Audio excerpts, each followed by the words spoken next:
Bonjour, aujourd'hui on va apporter la résolution d'équations du premier degré à une inconnue. Alors, on va déjà brosser un petit peu le tableau de ce qu'on va apprendre à faire. Une équation, c'est une égalité où vous avez une inconnue et une expression, enfin des expressions à gauche et à droite du signe égal. Et il peut y avoir plusieurs inconnues dedans. Donc là j'ai mis du x, j'aurais pu mettre du a, du b, du y, etc. Et il y a deux choses à savoir, c'est déjà combien d'inconnus il y a dans votre équation. Là, il n'y a qu'une seule inconnue parce que j'ai mis que du x.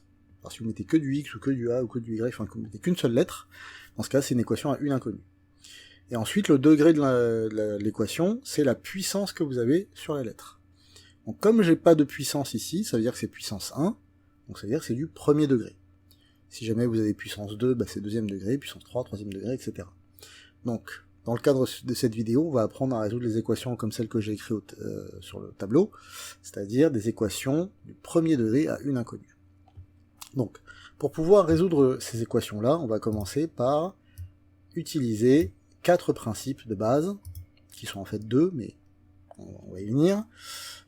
C'est être capable de modifier la façon dont l'équation est écrite, suivant ce que vous avez à côté du x. Alors, je mets mes 4. Enfin, on va commencer par 2 déjà.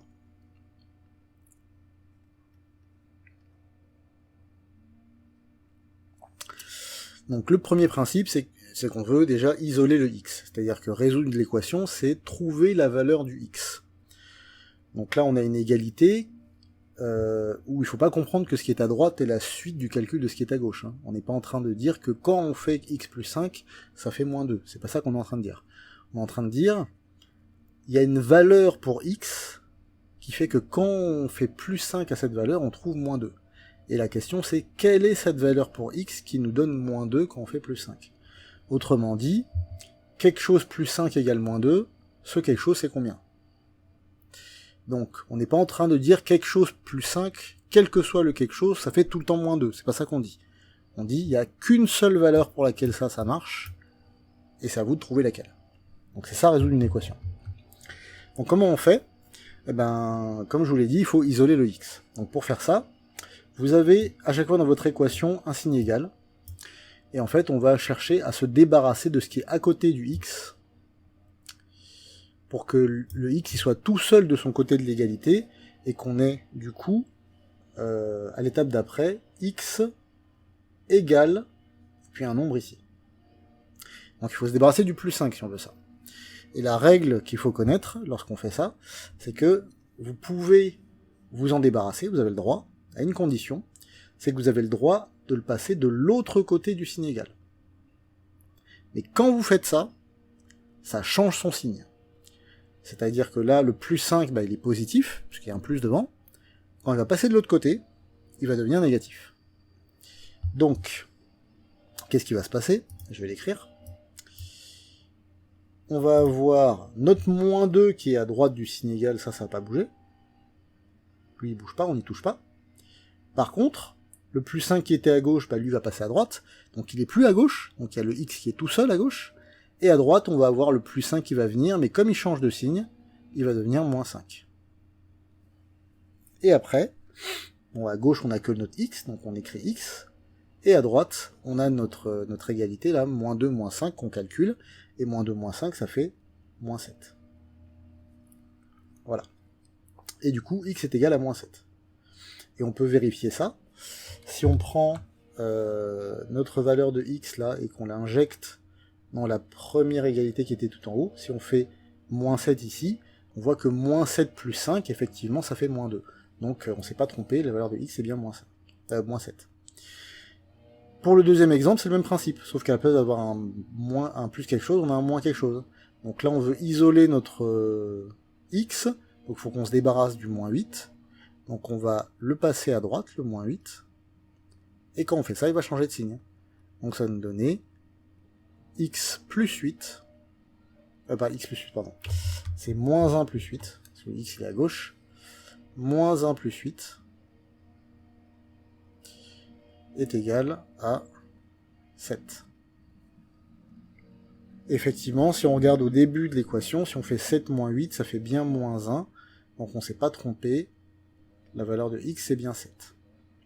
Voilà. Ça, c'est le premier principe qu'il faut apprendre lorsqu'on veut résoudre une équation. Lorsqu'on a le droit de balancer des termes à gauche ou à droite du signe égal, hein, on a le droit de le déplacer. Mais quand on fait ça, ça va changer le signe du terme qu'on déplace. Voilà. Et le deuxième principe, c'est qu'on va avoir quelque chose de similaire qui va se passer lorsqu'on a une multiplication. Par exemple, lorsqu'on a 4 fois x. Alors 4 fois x, on l'écrit 4x, hein, puisqu'on n'écrit pas le signe multiplié entre les nombres et les lettres. Donc 4x égale 20. Là, on voudrait, pareil, isoler le x, faut que le x il soit tout seul, à gauche du signe égal, donc on veut se débarrasser du 4. Tout à l'heure, quand on le déplaçait, le 4, il changeait de signe. Mais là, c'est pas exactement la même chose, parce que tout à l'heure, on avait x plus ou moins quelque chose. Donc on avait une addition de x avec autre chose. Là, par contre, c'est une multiplication, puisqu'on a 4 fois x. Donc lorsqu'on va déplacer notre 4, on va le passer de l'autre côté du signe égal, ce qui va changer, c'est l'opération qui est entre les deux. Donc c'était une multiplication, et là ça va devenir une division. C'est-à-dire que le 20, lui, va pas bouger. On va avoir le 4 qui va venir derrière, mais par contre, ça va être divisé par 4, parce que là, c'était multiplié par 4. Donc c'est l'opération qui change, et comme l'opération change, bah, le signe, par contre, ne change pas. Donc le 4 ne va pas devenir moins 4. À la place, ce qui va se passer, c'est que c'est la multiplication qui va devenir une division. Et du coup, on va obtenir x égale 5. Voilà. Et on peut vérifier, hein, en regardant au début de l'équation, si on remplace le x par 5, ça fait 4 fois 5, ce qui fait 20. Voilà. Deuxième exemple, si on a x divisé par 3 est égal à 9. Dans ce cas-là, pareil, on veut isoler le x, donc on veut que le 3 qui est là, il passe de l'autre côté. Alors comme x il est divisé par 3, bah là ça va changer l'opération, ça va devenir une multiplication, donc à la place on va avoir 9 fois 3, et du coup ça va donner x égale 27. Et si on vérifie au début, si on remplace le x par 27, 27 divisé par 3, ça nous fait bien 9, donc x est bien égal à 27. Voilà. Donc ça, c'est en gros les deux principes de base qu'il faut connaître pour pouvoir résoudre une équation ensuite. Donc je vais donner des exemples sur des équations très très simples, mais il faut maîtriser ces trois choses-là, hein. Enfin ces deux choses-là. Si on a x plus quelque chose ou moins quelque chose, on le balance de l'autre côté, ça change son signe. Maintenant, si on a x fois quelque chose ou divisé par quelque chose, on le balance de l'autre côté, ça change son opération. Donc, ce qu'il faut bien comprendre, c'est que là, on est au cœur de ce que vous avez dû apprendre précédemment sur la différence entre le domaine additif et le domaine multiplicatif. C'est-à-dire que vous avez déjà appris que l'opposé de l'addition, c'est la soustraction, et en quatrième, vous êtes censé avoir vu que les additions et soustractions, en fait, c'est la même opération. Puisqu'en fait, on parle juste d'additionner par l'opposé ou d'additionner par un nombre positif ou négatif. Mais c'est quand même des additions. Et pareil pour les multiplications et les divisions, lorsque vous avez fait les fractions, vous avez dû apprendre que la multiplication et la division, c'est des opérations inverses, mais en vérité, c'est la même opération, puisque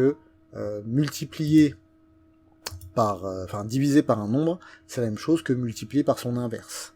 Donc on est face à la même opération. Donc c'est pour ça qu'ici, on a ces deux cas de figure différents. Il y a le cas pour l'addition et le cas pour la multiplication. On ne procède pas de la même façon pour chacun des deux cas. Donc voilà, il faut déjà maîtriser ces choses-là, et une fois que vous aurez maîtrisé ces choses-là, on va pouvoir commencer à résoudre des équations un peu plus complexes.